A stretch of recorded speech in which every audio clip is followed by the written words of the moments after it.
In July of last year, I launched my own Patreon campaign. Throughout the past few months, it has really helped me out in keeping the rocks going. When I was creating reward levels for my donations, I had the genius idea to have someone choose an album for me to do an episode of Regretting the Past on. Shortly after my last episode on Simple Plans, no pads, no helmets, no chance of getting the time I wasted listening to that trash, I received a generous donation and message requesting even more pop punk from the same time frame. That's a lot like knowing someone just survived a drowning, and then the next day surprising them by throwing buckets of water at their face over and over again. And the album that was chosen was The Young and the Hopeless from Good Charlotte.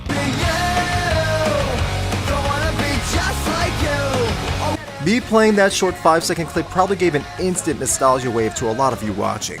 Not back to a time where you loved listening to this song or album, but to that time period where Good Charlotte was played everywhere.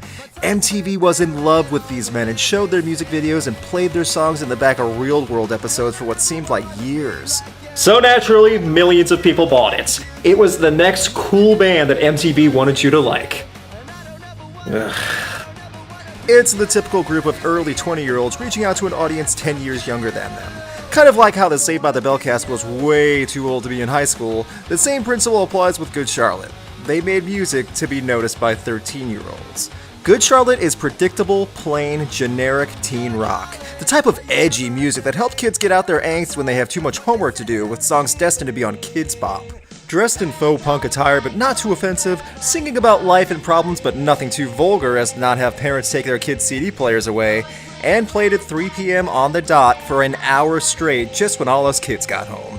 On a side note, am I the only one who's ever thought that why would TRL broadcast at 3 p.m. in the afternoon, right after school, Monday through Friday, and not on prime time?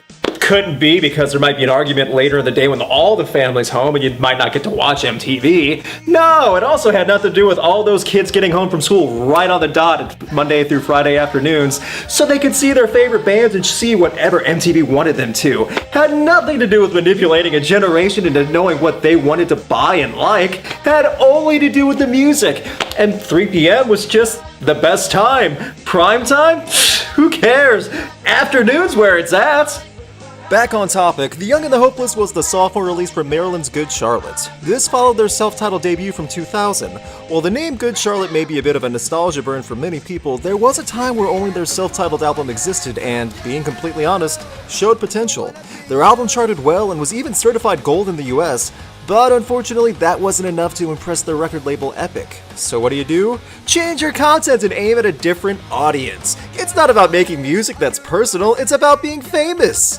Many of you watching are going to say, it's cliche to say a band sold out. But in this case, Good Charlotte really wanted to be a pop band. They specifically set this album up to get out of the rock genre, to be played on the pop stations and sell out arenas. They wanted that level of fame. And they got it. In Benji Madden's own words, Joel and I always wanted to be in a big band. We never set out to be the cool underground band that the elite listened to. We wanted to play shows all around the world. And after being MTV's darling new PG-rated Green Day, they succeeded in stadium tours, winning awards, and selling millions of copies of this album. Good Charlotte's The Young and the Hopeless would go on to sell 3 million copies in the United States alone.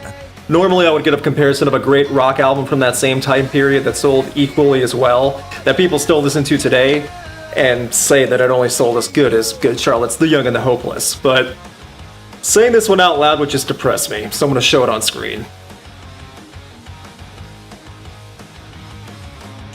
Yeah. There's an audience for every band, no matter who they are, and Good Charlotte made a long career really due to the success of this album.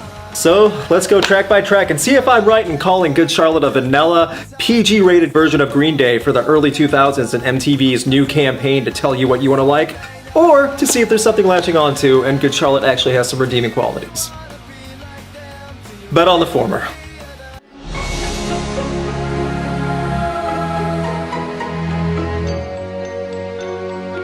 Did Danny Elfman co-write this for a Tim Burton movie?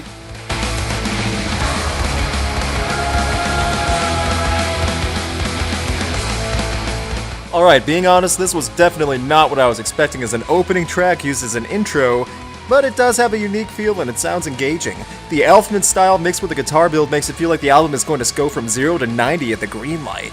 Say what you want, but this is a creative way to start off any album. It's unique, it sounds fresh, grabs your attention, sounds pretty good too, and you don't really hear stuff like this. This is a fantastic way to start off an album and a lead into an energetic, upbeat song that really gets your adrenaline going. It's a new day, but it all feels old. It's a good life, that's what I'm told. Oh my god. You had that incredible build-up that was creative to lead into some after-school special of a song? It's so hard to take this serious, because not only has just about everyone my age heard this song a million times from radio and TV and lame MTV shows back in the day that would play this behind it, but this is just proof of what punk started turning into at the time. And I don't ever wanna be you. Don't wanna be just like you. Or what I'm saying is, this is the anthem, throw all your hands up, yeah. Everything is good, but I don't like it. I want more. Don't tell me what I should be. Not only is this song vanilla ice cream generic in lyric content, guitar work, bass drums, and overall flow, but it's so whiny and immature. I mean, come on, Joel Madden was 23 when this album came out. He still feels like he's 13, and the worst part of his life is having a mean social studies teacher. I'm also going to do my best not to keep harping on this topic repeatedly throughout the video, but wow, that's one nasally monotone voice. It's that loud shout singing without any method. Just give him a mic and let him pander to an audience, all while a Strum by Number Strong plays in the background. And it worked, and don't ever forget that. This track, lacking all creativity and being completely vague and shamelessly shallow, and targeted at youth, of course, went gold in the United States. 500,000 copies of this song alone sold. The anthem helped sell millions of copies of The Young and the Hopeless and was played on dozens of Nickelodeon commercials and video games in the early 2000s. It's a marketing team's dream come true, along with being able to have the song played in several movie soundtracks at the time, including American Wedding and Dumb and Dumberer. Video games, Nickelodeon commercials, Dumb and Dumberer. I'm pretty sure MTV and record label executives all had something to do with this song being so popular. Nickelodeon and MTV being owned by the same company, obviously. You can just imagine these old, stuffy men sitting around in business suits laughing maniacally as they're forcing kids to liking this vague, angsty-filled teenager product.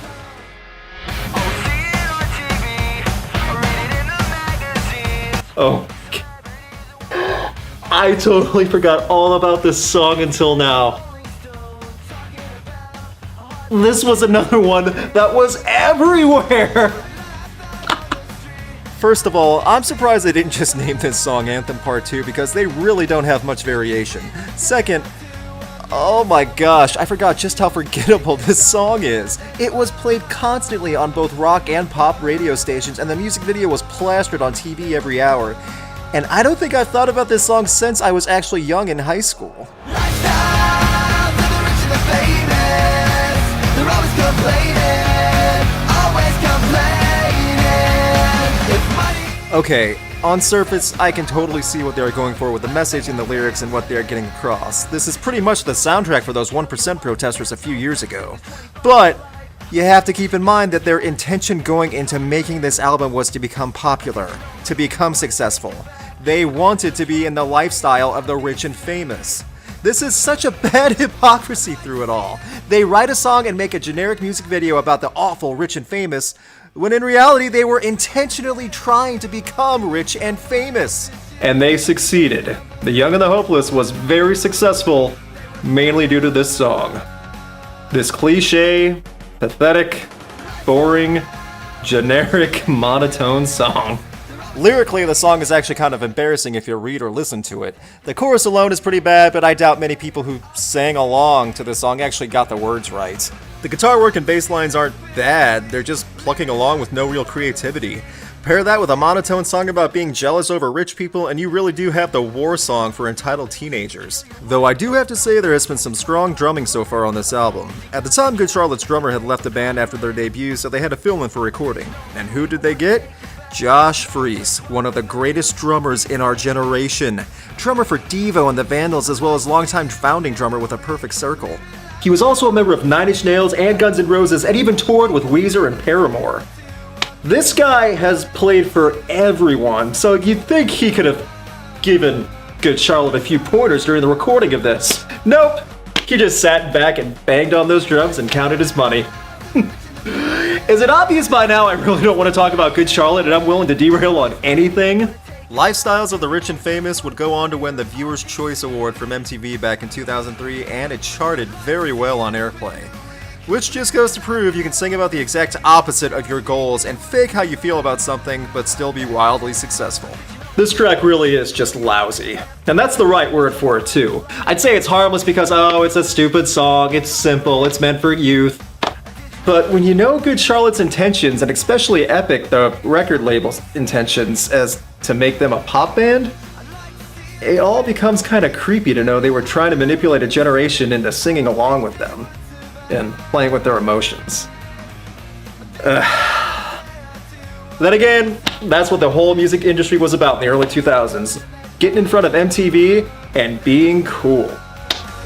Music was second. Just ask Fred Durst. If you don't wanna say anything at all, I'm happy wandering. Wow. I mean, this is the Hallmark greeting card level of writing. You could literally walk into a greeting card store, pick up a random Thinking of You card, and get the same material. It's bland and generic. I can't believe this is what they wanted to follow up with after a major label debut that's went gold and people liked. It's like they were trying to phone it in. Even after 2 minutes into the track, when you hear Madden say go, it just bridges into the exact same slow-paced guitar chords.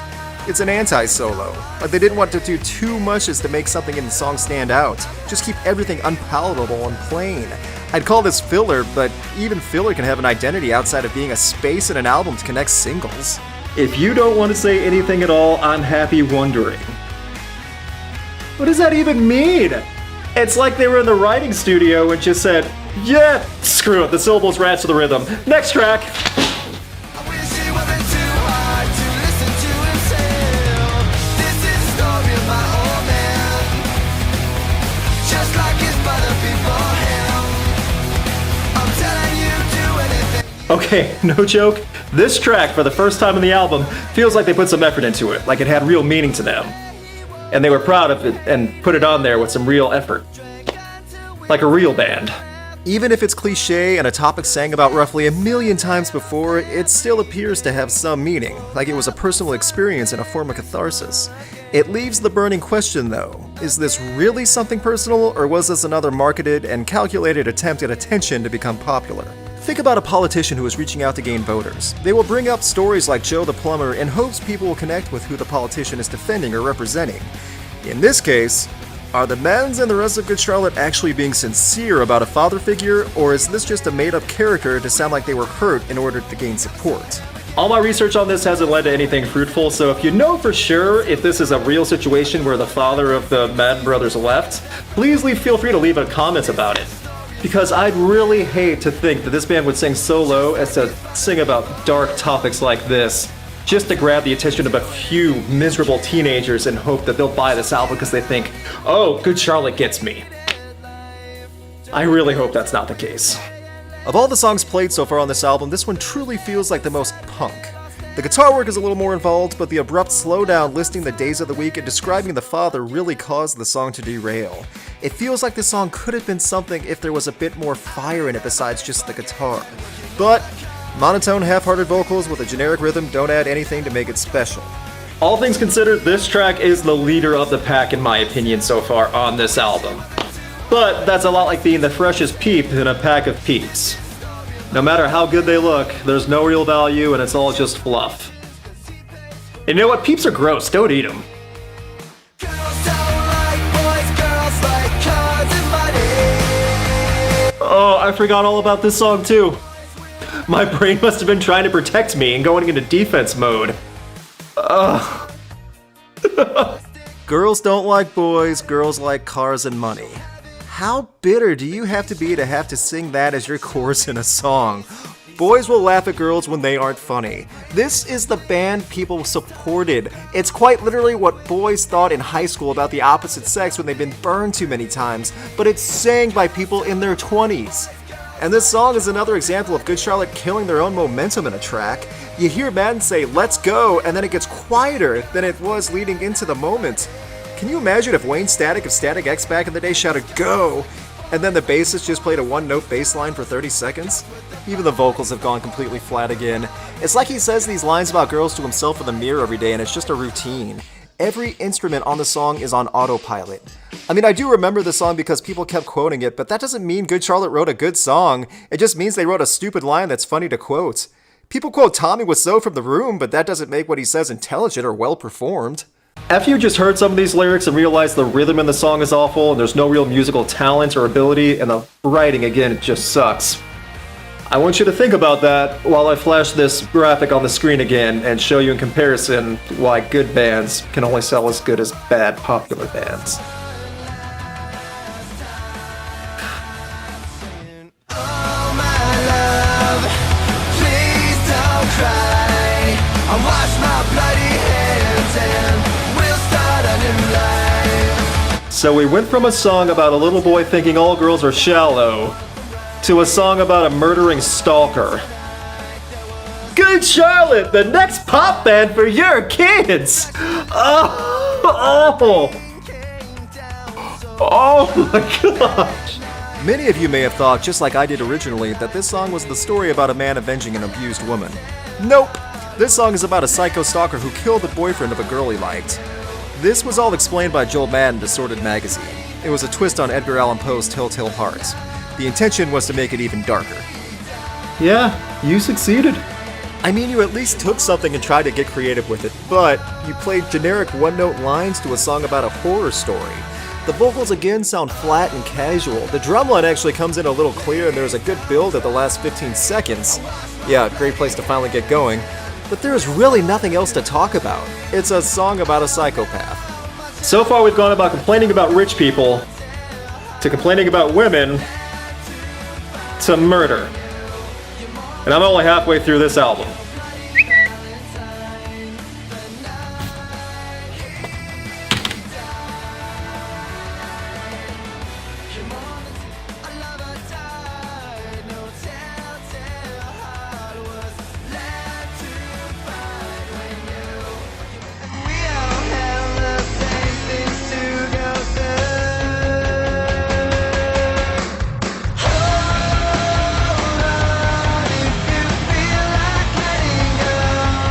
I feel like this song, Hold On, actually means a lot to people, not just Good Charlotte fans, whether it was because they wanted to help people or they were trying to target a vulnerable audience. I really hope they got a message across to a few people, and I really think this could have helped a lot of youth and something to attach to. The lyrics and message are the main reason people connect with this song. This isn't an easy issue to discuss, and having a song very literally saying to hold on and not give up is always admirable. Whether this was actually the intent of the band to reach out to the people with a message with their video, much like Soul Asylum did with their Runaway Train song and video, or whether the band just figured this was easy to write about and new teens would listen, is up for debate. However, as this is becoming a recurring theme in these episodes, and I'm a jerk, just because a song has a message does not make it a good song. Basic chord progression at a slow pace. The vocals have gone into that nasally whine that some bad pop-punk groups are known for, and if you were to strip the vocals out of the track, this song would barely make it into the background music of a Hallmark Channel movie. I get that this song can mean something to people for inspiration and comfort, but musically, it's nothing special. At all. You can have an emotional connection to any song depending on who you are. Well, I guess you'd have to be kind of off to find personal meaning and inspiration in Row, Row, Row Your Boat. I mean, I guess it can't work for every song. Unless that song really was about a struggle and persevering down the waters of life and to keep a merry attitude toward your goals. Oh my gosh! Life really is but a dream! See, still doesn't make it a good song. My girl, a hot girl, a right girl, and she's angry at the world. Emergency call 911. You went from a song about hope and swaying away from suicide to a song about being in love with a psychopath? Whose youth was this? Honestly, the guitar work picked up here a bit, and it's a nice change. The soft bridge actually fits well as opposed to the other songs where it deflates the entire mood. Lyrically, though, it gets a bit dark. I'm pretty sure the Band Brothers have a bad view on women. See how all this sounds when I read the lyrics without the music. She's pissed off at everyone. Police, rescue, 911. She wants a riot, she wants a riot. And everywhere we go, she gets us thrown out constantly. But that's okay. 'Cause I know my baby would do anything for me. Yeah. Okay, if it was a girl saying this about her boyfriend, someone would have totally called the cops and everyone would be desperate to get that woman away from that guy. But when this 22-year-old kid sings about a girl, it's appealing? This is just proof that Good Charlotte are about getting attention to what they are singing about and becoming popular for it. Not for their musical talent or ability. Their passion is to trick you into thinking you can connect with them, and they speak for you. And I get if you were a teen back in the day and this album cooked you, I understand, but this is 2016. If you're still a fan of this album, and it's songs about being in love with a psychopath or becoming a stalking murderer do it for you, why? Are you a serial killer now?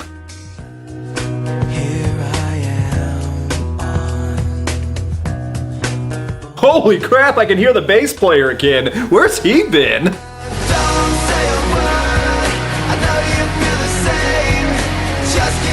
You know there are going to be a few people who watch this who will be upset with my complaints and how Good Charlotte are one of the best punk bands ever. After a song like this, though, it's hard to argue that they threw in the punk label and just went straight to generic elevator music. There are royalty-free songs on YouTube with more punch than this. The song Say Anything has the pulse of a corpse. The message and meaning in the song is once again about as thought out as a generic greeting card for staying in touch with someone, and there is really no value here. I understand not every song has to have a deep personal meaning. It can just be something fun and simple.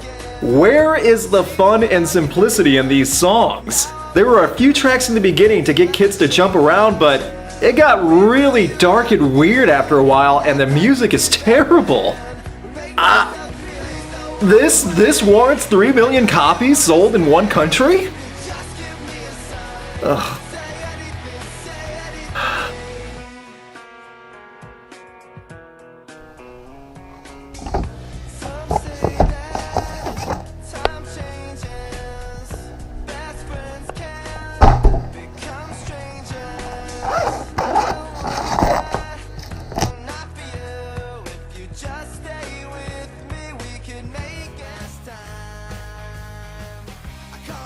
You only sold as well as an album with the lyric, "Girls don't like boys, girls like cars and money." I wrote a letter that said I'd miss her, and I signed that goodbye. You know, the happiest day of my life, I swear the happiest day of my life is the day that I die. You went from a song like Hold On, about having hope, to a song like this, and the joy of killing yourself. Hey, whatever it takes, right? As long as you reach that full demographic of children and young teenagers, as long as you can play on MTV, it doesn't matter what you sing about. It doesn't matter that your melodies are bare bones and stuff you wouldn't even hear at grocery store overheads. I mean, as long as the kids listen and grab on at least one song on your crap album, you know they'll buy it. It doesn't matter if you're warping an already disheveled generation and making them worse off. You adults, you were not children when you made this record, neither were the record label executives when they made this. You adults knew what you were doing. You knew you were singing stuff like this just to target an audience. Because there's no way you would be that big of a hypocrite to have a song like Hold On and to have a song like this and the joy of walking your dog for the last time and talking to your crying mother as you tell her you love her for the last time. This is why rock, and especially punk, died so badly in the mid-2000s. It's crap like Good Charlotte's that have no regard for what they're singing about, don't really care about their ability and who they're performing to, just so long as they make money. As long as they're on TV and on the radio.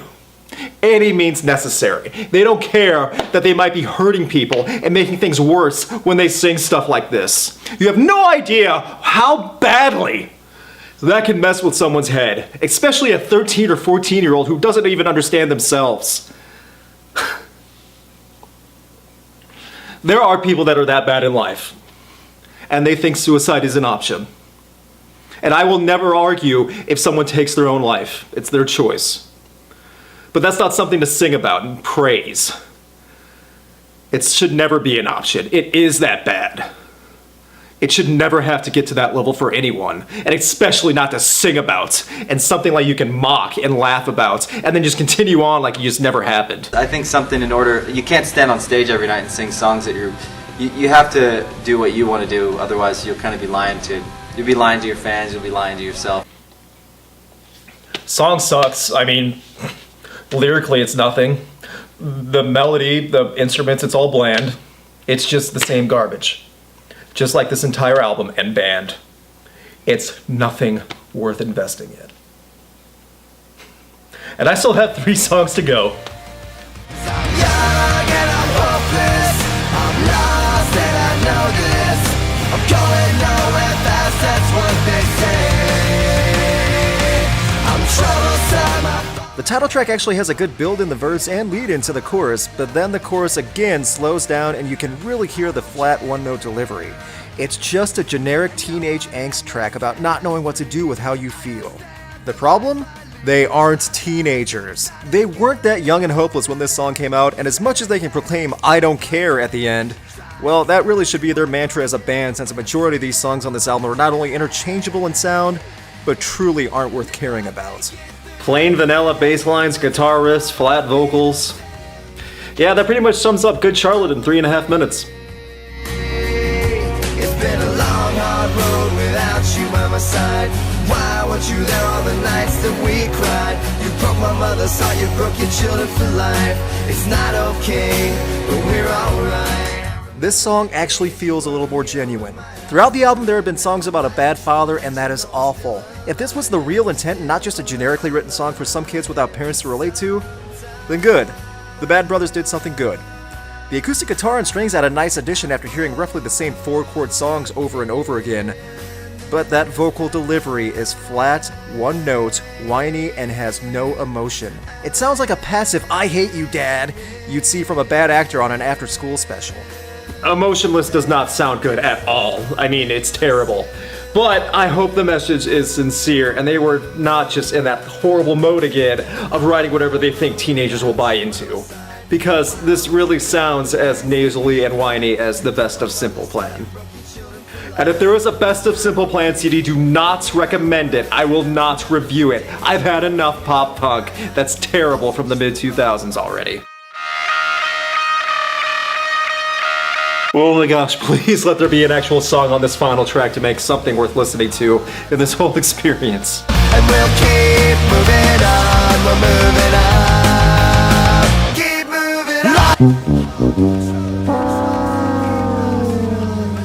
I guess in retrospect from the other songs, this is the type of track you would want to hear at the end of an album. Dust yourself off, count your losses, and move on. It would mean a little more though if your other song topics didn't include falling in love with a psychopath, murder, and suicide, all of which directed at 14-year-olds. Honestly, the melody of this track is just another generic strum-along song that first-month guitar students work with. And it's after 14 songs from Good Charlotte that I realized the simple fact that they completely succeeded with what they wanted. They did the least amount of work to get to where they wanted. And to everyone that bought this album, I get it. I don't blame you at all. We were conditioned to. Even though this wasn't my band back then, I still vividly remember how much Good Charlotte was played on TV and the radio. On surface, it was the not too loud, non-vulgar punk that the kids won't get in trouble listening to. But when you really look at what the band wanted to accomplish through The Young and the Hopeless, you realize they pandered to the emotions of youth in a disgusting way. If you're still here in 2016 and you still love this album, then love it. Enjoy it. I totally get the nostalgia burn, and you can't forget the band you grew up with. But we really need to regret when we're being manipulated by advertising and being told what is cool, and then we go buy into it. Because that's the reason why terrible bands make it, and great musicians starve.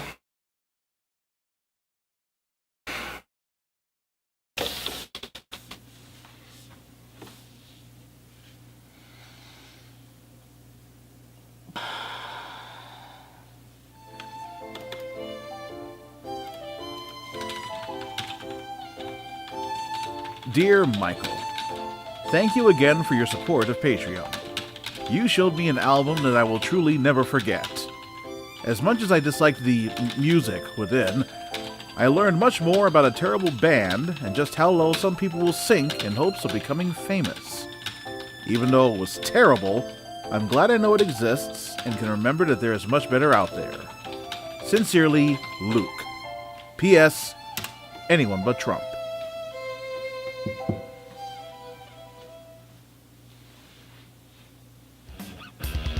Hey everyone, thank you for watching and supporting Rocked. Your suggestions for future episodes of Regretting the Past are welcome, just leave a comment. Please give a like and subscribe if you haven't already, it really helps me out a lot to get noticed.